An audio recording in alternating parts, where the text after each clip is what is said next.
Herzlich willkommen miteinander zu einer neuen Folge FIFA Karrieremodus mit dem FC Basel. Mein Name ist Alessio vom Kanal Italiano. Dankeschön fürs Einschalten. Es gibt noch eine kleine Info, die wirklich wichtig ist. Und zwar, ich fahre am Samstag, heute ist Dienstag, in die Ferien. Und werde wahrscheinlich ein paar Aufnahmen machen mit meiner Handycam. Also das Aufnahmegerät halt. Und wird das dann mit Musik ein bisschen unten dran tun und dann das hochladen. Wenn ihr das, dann schreibt es in die Kommentare. Wenn ihr in dieser Woche nichts wollt, dann schreibt es mir auch in die Kommentare. Wenn ihr wollt, dass Gaming-Videos weiterhin kommen, wo ich aber nicht versprechen kann, dass jeden Tag eins kommt, sage das. Es ist das erste Mal, dass ich Empfehlung gegangen, wenn ich YouTube mache. Ich mache auch seit gut einem Monat YouTube. Schreibt mir das bitte in die Kommentare, was ihr genau wollt. Aber es gibt die Möglichkeit, entweder es kommt ein Vlog, das heisst, ich tue einfach in Spanien ein bisschen filmen, oder wenn ihr weiterhin Gaming-Videos sehen oder wenn ihr gar nichts seht, das ist wichtig. Ich tue wahrscheinlich auch noch eine Abstimmung drin, wo ihr über abstimmen könnt. Abstimmungslinien, ihr könnt auf Facebook schreiben, was ihr wollt. Ihr müsst einfach Italiano gehen, steht unten in der Beschreibung. Dann steht auf Twitter auch, gibt es eine Umfrage, könnt ihr auch alles drin suchen. Ich bin aber auf Twitter bin ich recht aktiv, auf Facebook sowieso. Schreiben mir einfach alles in die Kommentare. Wir gehen jetzt gerade sofort ins Spiel gegen die Young Boys im Cup. Und herzlich willkommen zum Schweizer Pokal zwischen dem FC Basel und der BSC Young Boys. Willkommen in Bern, hier im Stade de Suisse. Mein Name ist Alessio vom Kanal Italiano und ich kommentiere heute für Sie ein Spiel zwischen den beiden im Achtelfinale. Ich bin natürlich versucht, wenigstens da Basel zu schlagen und die Spiele im Fokus sind Zulechner, wo die letzten drei Spiele 3 Goal geschossen haben, und Delgado, der heute auch in der Startaufstellung ist, weil im letzten Spiel 2 Goal geschossen hat gegen den FC Lugano. Der Captain heute dabei, und es gibt für die Basler eine komische Aufstellung, denn sie spielen heute im Cup-Modus, und da sind die Young Boys mit dem Fogo hinten. Benito Vidic, von Bergen, Haljonay, Sanogo, Zakaria, Rocha, Suleimani und Zulechner und der Ouarao. Voraus gewonnte auch aus der 11 aus der Liga. Und bei den Basler eine ganz komische Ausstellung ist Janko, Itten, Delgado, Xhaka, Franzon, Pianason, Ali, jetzt muss ich im Kopf, der Höck, der Samuel. Und natürlich hinter der Germano Vailati, der im Cup Goalie ist. Mit einer coolen Aufteilung. Mit der Aufteilung, dass der Watschlik eigentlich in der Liga spielt, der Vailati eben in der Liga. Vailati eben in der. Was ist hier los? Watschlik in der Liga. Vailati im Pokal und Dragowski in der Europa League. Und Basel heute mit dem ersten Anstoß. Ali sofort mal auf der Seite, setzt sich durch, zieht nochmal in die Mitte. Ali! Und Delgado macht das 1:0, er schießt gar nicht, er nimmt ihn locker ein schiebt sich selber unter den Ball ins Goal zum 1:0, und das nach 3 Minuten. Und was ist das bei der Durchsetzung von Mali, wo sich da gegen 4 Berner durchsetzt? Und zum Schluss kommt der Vogo leider unglücklich pariert direkt in die Füße vom Delgado, und der läuft locker hier. Ohne Probleme. Mogo und Benito versuchen ihn da noch zu stoppen, aber der Basler Captain schießt Basler führen mit dem 1:0 nach 3 Minuten. Jetzt ich bin geschockt. Können sie direkt reagieren? Nein. Erstmal nicht mit einem Fehlpass von Benito. Und Basler versuchen mit zusammen und Höhe hinter schön aufzubauen. Cedric Itten. Einmal wieder von der Partie ist Ali sofort zum Piano, so weiter. Die Linksseite, die bei den Berner recht offen ist, aber Sanogo kann da den Fehler vom Hader Junai fehlen.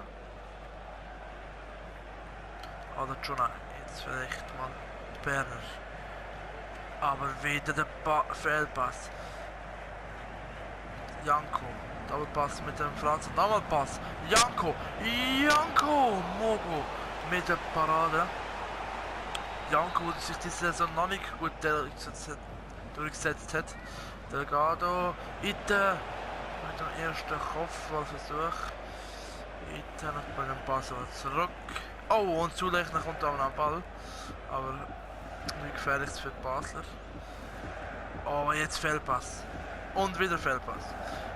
Erst Fehlpass von der Basler und dann Fehlpass von der Berner und dann Fehlpass von der Basler. Jetzt das Spiel ist richtig offen. Also keiner will da erstmal abwarten. Es geht vorwärts führen. Zulechner. Und Franzon, guter Zweikampf, sie verliert aber den Ball. Jetzt Janko vielleicht. Aber er ist nicht schnell und bekommt noch keine Unterstützung. Und jetzt aber vielleicht Bjarnason. Franzon. Leiter Mannschaft sind recht schwer zu unterscheiden. Jetzt vielleicht der Pass zum Bjarnason. Bjarnason Mavogo hat mit dem Ball kein Problem. Schlägt ihn wie zum Aarau, dann zum Lemani zulechnen und der verliert wieder den Ball. Und Abwehr erstmal unsicher von der Basler, aber das löst sich schneller als denkt. Bjarnason setzt sich gut durch. Bjarnason schickt jetzt Janko Uhr Freise. Janko und das 2:0 nach 20 Minuten.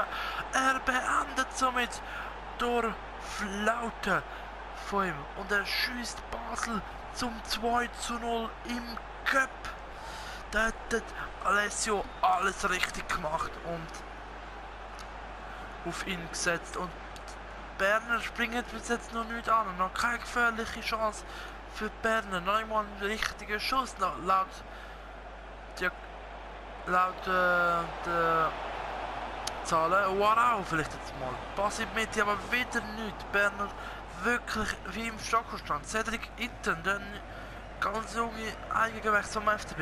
Mit dem Pass zum Ali. 3 gegen 2 Situation. Ali. Ein Hock in die Mitte. Und da aber ein Hock zu viel, der wäre sonst gefährlich geworden. Zulechner, vielleicht jetzt mit dem Konter. Und fällt ein Verteidiger raus. Samuel macht das aber gut. Rau, aber bei Latti, aber ohne Problem. Es gibt Eckball. Jetzt vielleicht Berner mal mit einer Torchance. Aber das wird auch wieder nicht Bjarnason, kann da befreien. Delgado. Geht es richtig aber geht es richtig. Oh, es geht richtig aber richtig Janko. Eigentlich nicht so ein Flankenläufer. Janko! Sucht da den Schuss und der geht knapp vorbei nach einer halben Stunde. Eingenommen mit keiner richtig guten Chance, weil er hat ihn nur einmal in Gefahr gebracht bis jetzt. Aber auch der Verteidigung zu bedanken oder mit dem Hög und dem natürlich routinierten Walter Samuel. Bjarnason schickt dem Janko. Janko aber eben nicht schnell. Sofort sucht er die Mitte und setzt Cedric Itten, wo schon viel gelaufen ist. Benito. Ogo mit dem Ballverlust. Aber sofort Iwe, wo jetzt vielleicht mal wach wurde, schon Druck versucht zu machen. Pass aber zum Zakaria, Kopfball, aber das bringt gar nichts. Sofort der Gegenzug von der Basler. Aber das mal kann der Franzson den Ball verlieren und macht aber sofort auch wieder ein Foul. 2:0 für Basler und Alexander Franzson bekommt eine geile Karte. Pass 91% für den Basler und 81 nur von IB. Das heisst, wir machen da gut Pass, kommen gut an. So, jetzt heute ist der Wurm drin. Orao kommt nicht mehr an Ball, es gibt Abschluss für den Velati und für den FCB. 40 Minuten sind so weit vorbei, man sieht, IB wird langsam wach. Merkt, dass sie etwas machen müssen. Sie überhaupt wiederkommen. Das wäre sonst ein frühes Aus für die Berner. Oder wäre es für uns aus. Aber sie kommen nicht. Sie kommen einfach nicht an den Ball oder gar nicht auch zu Möglichkeiten, weil Basel gut hinter steht. Bjarnason. Wieder Ball gewinnen. Das ist unglaublich. Jetzt vielleicht schickt mal den Janko, aber der fliegt wieder den Ball. Setzt Italiano auf Konter um, wie ihr unter rechts gesehen habt. Auch wie IB im Moment gerade Druck macht. Setzen wir auf Konter. Es ist dann hinten noch das zweite, wie auf der Minimaps. Oh wow! Und weil Lati mit einer guten Parade kann sich gut beweisen da. Soleimani. Ja. Ball nach innen, Delgado, jetzt Ball außen zu Itten. Und es ist Halbzeit. Basel führt also mit 2:0 gegen Young Boys Bern. Willkommen zu der zweiten Halbzeit. Das gibt einen Wechsel. Cedric Itten kommt raus und der Sporar wird für ihn hier kommen. Itten natürlich viel gelaufen, aber er hat auch im letzten Spiel mit Lugano schon gespielt und deswegen kommt er raus und der Sporar bekommt seine Chance. Sanogo wird hier umgemeint, aber kein Foul, sagt der Schiedsrichter. Bjarnason versucht sich da durchzusetzen. Bjarnason schickt Xhaka. Oh, und der leitet sich den Ball zu weit vor und Miljotic kann den Ball erklären. Jetzt vielleicht Berner mal.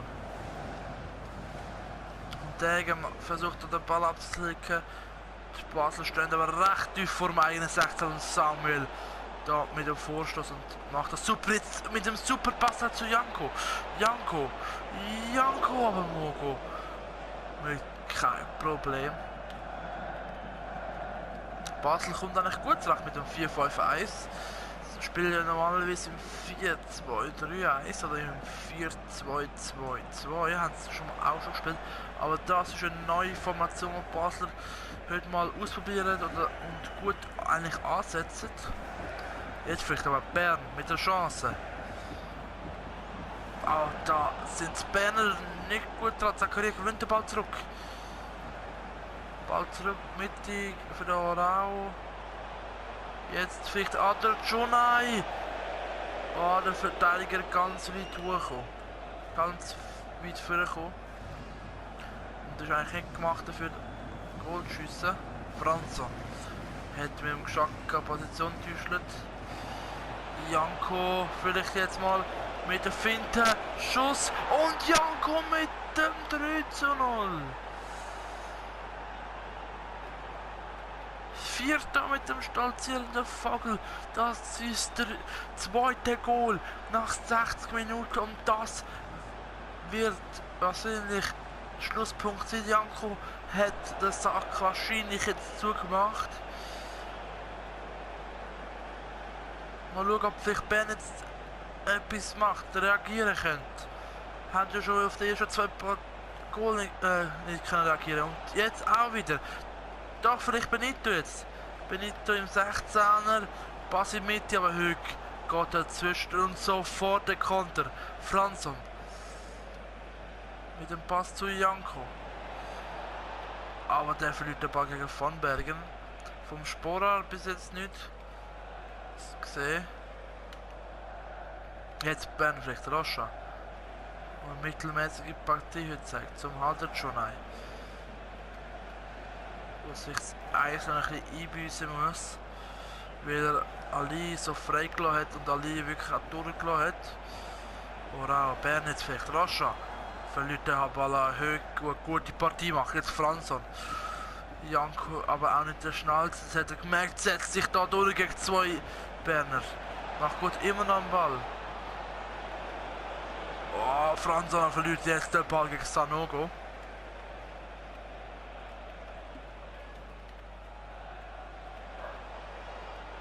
Zulechner. Jetzt vielleicht wieder Chance. Schuss und auch jetzt wieder mal ein gefährlicher Ball von der Berner. Franson setzt sich durch noch. Delgado gewinnt den Ball zurück. Franson wieder mit dem Pass zum Delgado.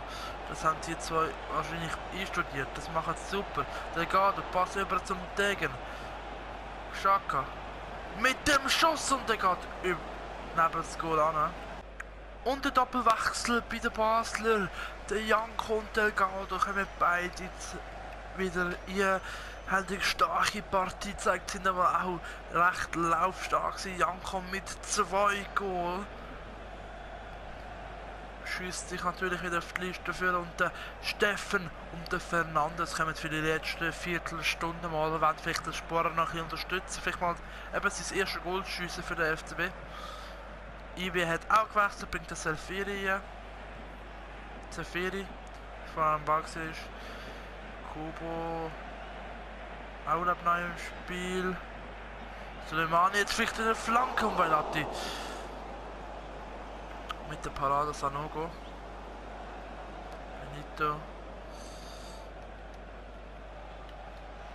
Basel wahrscheinlich. Jetzt haben sie vielleicht den Bus hinten einparken. Ah, Samuel mit der starken Parade. Verliert aber den Ball wieder zurück. Jetzt vielleicht IB, aber wow. Schießt der Ball die Höhe. Ist aber noch abgefälscht gewesen, also ein Eckball jetzt. Suleimani bringt den nie.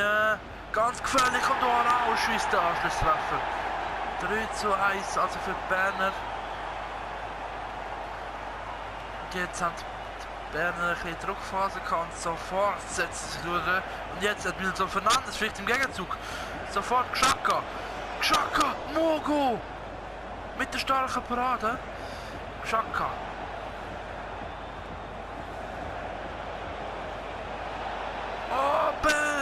Die Basler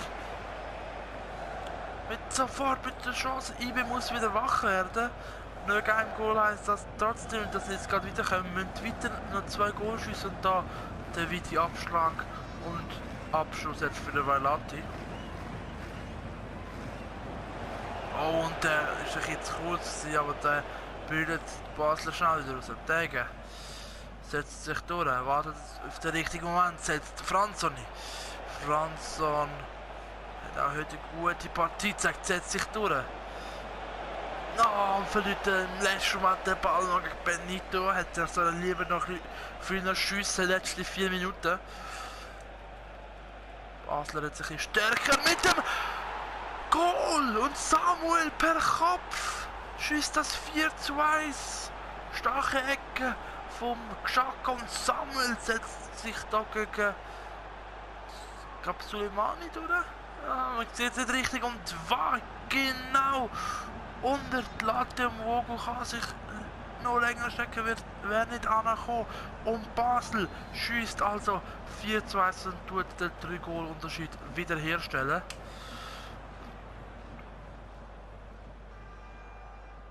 Und Italiano zeigt unten, signalisiert, sie sollen weiterführen spielen. Berner mag es mittlerweile nicht mehr. Sofort also Xhaka wartet, schickt Fernandes. Und Sporar macht sein Goal 5:1. Bernschü wird total abgeschossen. Nach dem 3:1 macht IB auf und kassiert nochmal 2 Kisten. Basel also im Moment mit 5:1 vorne. Sporar auch mit seinem ersten Goal für Basel und Bern verliert schon wieder den Ball. Sofort Steffen, der Ex-Berner, bringt die Leute und es geht nochmal Penalty. Steffen dribbelt sich da in 16er von Bergen, grätscht ihn ab und es geht Gel und Penalty. Und Sporar wird ihn machen. Und Movogo hat wenigstens etwas Positives für Berner. Ganz stark vom jungen Berner Goalie, aber es bringt alles nichts. IB scheidet also im Achtelfinale aus gegen die starken Basler, die heute hinten vor allem gut gestanden sind. So, und jetzt sind wir zurück. Wir können also gegen Bern 5:1 ist mit Kontrolle runtergefallen. Also ich muss mich leider nochmal entschuldigen. Ich muss das mit Kommentieren nochmal üben. Wir setzen uns also gegen Bern durch. Bevor wir da Nachrichten gehen, will ich kurz was schauen. Gegen wer spielen wir also jetzt? Gegen Sion oder gegen Thun? Wir spielen gegen Thun im Viertelfinal. Können dann auf Vaduz oder Lugano treffen, das wird wahrscheinlich ein bisschen einfacher. Sie in der anderen Seite, Zürich spielt gegen St. Gallen und Luzern empfängt der FC Sion. Jetzt gehen wir Nachrichten schon schauen und es gibt einen Monatsbericht von der Jugendmannschaft, den Nicola Salvi. 53 mit 16, 71er bis 85er Potenzial. Lassen wir jetzt anfangs mal drin. Das ist uninteressant. Der Ritzmeier hat eine neue Scout-Bericht, der ist uninteressant. Alex ist auch interessant. Und Dennis Klaus könnte interessant sein. Pascal Aderjonai wahrscheinlich uninteressant. Philipp Eisenring, Verteidiger, auch stark. Vor allem die Aggressivität und Sprintgeschwindigkeit recht stark. Und der Roberto Emanuel von Neuenhäusen, der bleibt noch drin. Für sicher einen Monat. 4 Tage tut der Vertragsabgott nochmal ablehnen, weil sie seine Rolle wissen. Ich kann da einfach mal den mal verlängern. Ich weiß nicht, ob sie trotzdem gehen, aber man sie trotzdem verkaufen, je nachdem. Aber der hat eine gute Partie gezeigt und also sicher mal ein Ding. Denn das ist uninteressant. Weil die verlängert nochmal um ein Jahr und wir müssen bis zum 6. November weitersetzen und der Hunziker will spielen. Wir spielen gegen Luzern, das muss kein Problem sein, das tun wir simulieren. Dann schauen wir schnell, wir spielen wieder in unserem Standard. Janko kommt raus nach einer recht guten Partie, aber jetzt müssen wieder die Generäle wieder herkommen, das heisst Zuffi spielt dann wieder für Franz und jetzt erstmal, der hat nicht so viel Pace, dann suche ich um die der Saar kommt wieder rein. Der Traoré spielt für den Tag. Ali Laumendin hat gut gespielt. Ite kommt raus, dafür kommt der Emboli, der Steffen kommt raus und der Gado kommt raus für den Ryan Gold. Fernandes mal erstmal nachher, dann der der Watschli kommt wieder für den Vailati. Und eben der Hunziker, der Hunziker ist schon drin. Genau, und so gehen wir also ein Spiel gegen Luzern, was simuliert wird. Und das wird auch das letzte Spiel für heute sein, oder wir schauen nachher je nachdem. So, und Luzerner spielt in einem 4-4-1-1.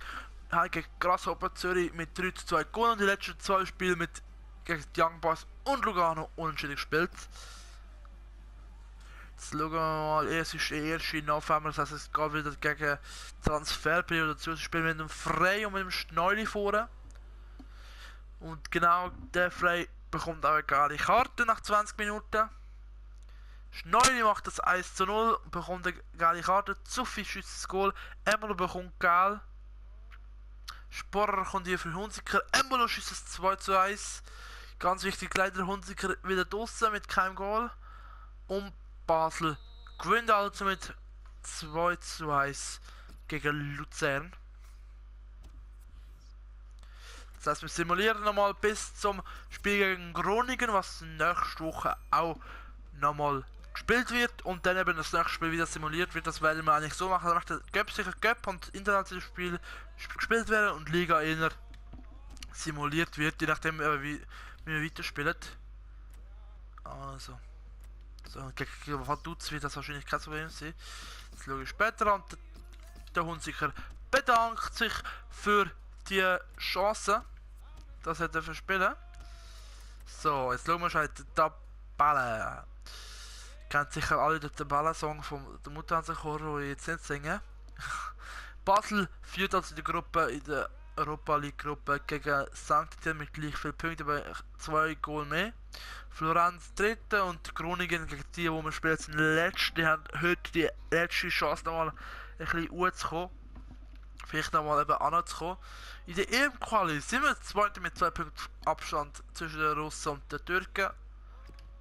In der Raffiser Super League führen wir mittlerweile mit über 5 Punkten vor den Young Boys und den Sion. Und Vaduz ist wieder ein bisschen runtergefallen, wieder auf den letzten Platz zurück. Nachdem sie so gut gestartet sind. Zürich 4., Sion 3. und 5. Grasshopper. Zürich und da ist der Pokal, wie weitergespielt wird. So. In dem Fall, bis zum nächsten Mal. Eben ganz wichtig, schreibt in die Kommentare, was ihr gesehen habt in dieser Woche. Das wird die Woche vom 2. bis am 9. Juli. Da bin ich eine Woche wieder daheim und dann gehe ich wieder eine Woche. Dann machen wir einen Roadtrip an die Côte d'Azur. Das heisst, wir fahren mit dem Auto von Monaco schön auf Cannes, Nizza. Also Nizza, Cannes wäre zuerst. Und dann fahren wir wieder zurück. Das heisst, auch wieder so eine halbe Woche, wo auch wieder nichts kommen wird. Könnt ihr mir auch in die Kommentare schreiben, was ihr dort lieber wollt. Ich bin auch der Meinung, es wird ein bisschen Abwechslung bringen. Ich muss halt schauen, wie das ist. Ich habe noch nie einen Vlog gemacht. Es wird einfach Musik sein, aber das Video vorher das mache ich wieder mit iMovie. Mal schauen, ob das alles klappt. Ich habe mir sonst Tipps, wenn ihr vielleicht mal wissen, wie das gemacht wird, in die Kommentare schreiben. Ja, dann sehen wir uns beim nächsten Mal beim FIFA Karrieremodus, wo jetzt am Donnerstag wieder kommt. Morgen kommt wieder Rocket League. Das heisst, ich tue eben 1:1 schicken raus. Eben, ihr habt Wünsche, was wir vielleicht mal wieder spielen sollen. Zum Beispiel Black Ops 3, wo ich schon lange nicht mehr gespielt habe, oder Need for Speed oder GTA. Dann schreibt es mir alles in die Kommentare. Wir sehen uns beim nächsten Mal. Also und ciao.